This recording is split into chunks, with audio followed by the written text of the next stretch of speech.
Anaesthesia നൽകുന്നതിനിടെ മരിച്ച 2 മാസം പ്രായമുള്ള കുഞ്ഞിന്റെ ആന്തരിക അവയവങ്ങളുടെ പരിശോധനാ ഫലം ഇന്ന് ലഭിച്ചേക്കും. കുട്ടിയുടെ മരണകാരണം കണ്ടെത്താൻ പ്രാഥമിക പരിശോധനയിൽ കഴിഞ്ഞില്ല.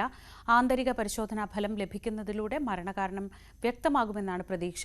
ഇതിനിടെ കുഞ്ഞിന്റെ മൃതദേഹം സംസ്കരിച്ചു. അനീഷ് തന്നെ വിവരങ്ങൾ നൽകും. അനീഷ്, വലിയ വിഷമമുണ്ടാക്കുന്ന ഒരു കാര്യമാണ്, ഒരു മതപരമായ ചടങ്ങാണ്. പക്ഷേ 2 മാസം മാത്രം പ്രായമുള്ള കുഞ്ഞ്, ഏറ്റവും പ്രധാനമായി അറിയേണ്ടത് അങ്ങനെ എന്തെങ്കിലും ഒരു റിസ്ക് ഉണ്ടായാൽ അത് പരിഹരിക്കാൻ ആ ക്ലിനിക്കൽ സംവിധാനം ഉണ്ടായിരുന്നോ, ആ കുഞ്ഞിന് ജീവൻ നഷ്ടപ്പെടുന്ന ഒരു സാഹചര്യം എങ്ങനെ ഉണ്ടായി എന്നതൊക്കെയാണ്. ഇപ്പോൾ ഈ ആന്തരിക പരിശോധനാ ഫലം എപ്പോൾ കിട്ടുമെന്നാണ് പ്രതീക്ഷിക്കുന്നത്?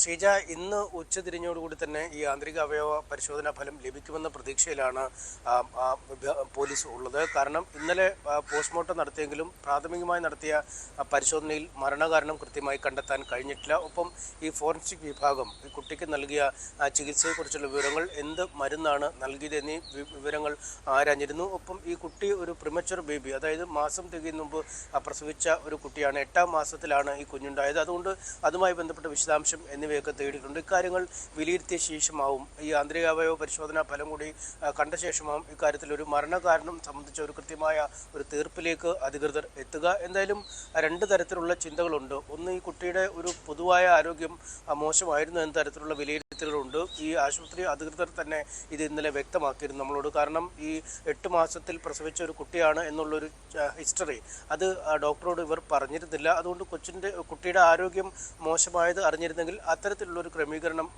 ഡോക്ടർ ഏർപ്പെടുത്തുമായിരുന്നു എന്നാണ് പറയുന്നത്.